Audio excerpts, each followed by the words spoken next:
দাঁড়িয়ে আছি ছায়ানট, অর্থাৎ যে ছায়ানটের সৃষ্টি হয়েছিল একটি প্রতিবাদকে কেন্দ্র করে। অর্থাৎ যখন 1961 সালে রবীন্দ্রসঙ্গীত নিষিদ্ধ করা হয়েছিল, ঠিক সেই সময়ে এদেশের কিছু সংস্কৃতি প্রিয় মানুষ, এদেশের কিছু শিল্পী এবং সাহিত্যিক তারা মিলে এই ছায়ানট প্রতিষ্ঠা করেছিলেন। আজ সেই ছায়ানটের 43তম অধিবেশনে আমি এসেছি এবং কথা বলছি বাংলাদেশের একজন জনপ্রিয় রবীন্দ্রসঙ্গীত শিল্পী রোকাইয়া হাসিনার সঙ্গে। আপা কেমন আছেন? ভালো আছি, ধন্যবাদ। তো আমি যে বিষয়টি আপনার কাছে জানতে চাচ্ছি সেটি হচ্ছে যে বাংলাদেশের আজকের প্রেক্ষাপটে 1971 এবং রবীন্দ্রসঙ্গীত দিয়ে, বিশেষ করে আমাদের জাতীয় সঙ্গীত দিয়ে যে একটি চক্র কিংবা একটি দল যারা এটিকে অস্বীকার করে, আর আপনারা নীরবে কেন বসে আছেন, আমি সেটি জানতে চাই। না, আমরা শিল্পী মানুষ, আমাদের প্রতিবাদের ভাষা হচ্ছে সঙ্গীত। আমরা নীরবে বসে নেই। এবং পাকিস্তান আমলে যখন রবীন্দ্রনাথের গান ব্যান্ড করা হয়েছিল, তখনও কিন্তু শিল্পীরা কণ্ঠে সঙ্গীত ধারণ করে এই দেশকে কিন্তু মুক্তিযুদ্ধের মাত্রায় নিয়ে গেছে।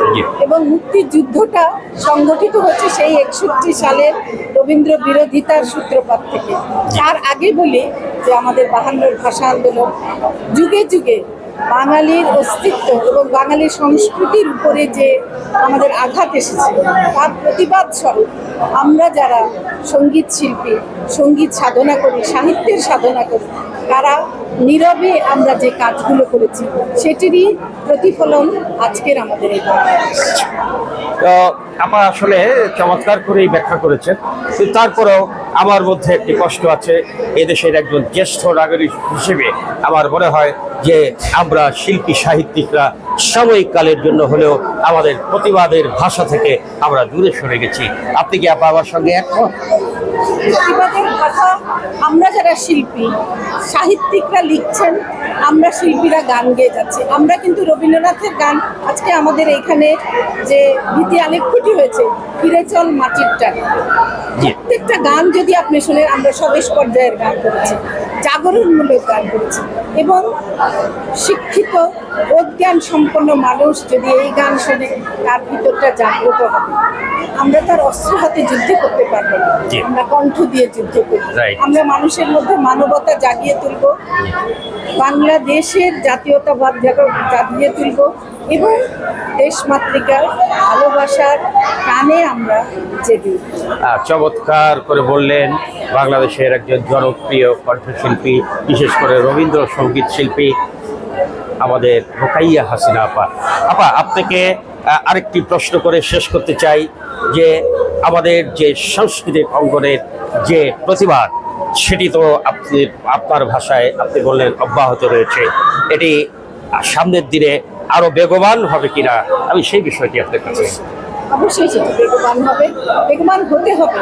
বাংলাদেশকে, বাঙালি জাতীয়তাবাদকে জাগিয়ে রাখতে গেলে আমাদের এই পদযাত্রা আপা চমৎকার করে বললেন এবং আপার যে কথা সেটি কিন্তু আমার খুব মনোগ্রাহী হয়েছে। আসলে বাংলাদেশ একটি ভিত্তির উপর দাঁড়িয়ে আছে, যে ভিত্তিতে হচ্ছে বাঙালি, আমরা বাঙালি, বাঙালির চেতনাবোধ, জাতীয়তাবোধ। রবীন্দ্রনাথ আমাদের সঙ্গে মিশে আছেন, আমাদের প্রতিটি পরেতে পরেতে মিশে আছেন নজরুল এবং জীবনানন্দ দাশ। সুতরাং বাঙালি সংস্কৃতিকে লালন করা এবং বাঙালি সংস্কৃতিকে আরও বেগবান করার যে প্রত্যয় উনি ব্যক্ত করেছেন, তার জন্য আপনাকে অনেক অনেক ধন্যবাদ এবং কৃতজ্ঞতা। ভালো থাকবেন। প্রিয় দর্শক শ্রোতা, আপনারা যে যেখানে আছেন ভালো থাকুন, সুস্থ থাকুন। আপনাদের সঙ্গে আবার দেখা হবে আরেকটি ভিডিও নিয়ে। ততক্ষণ ধন্যবাদ।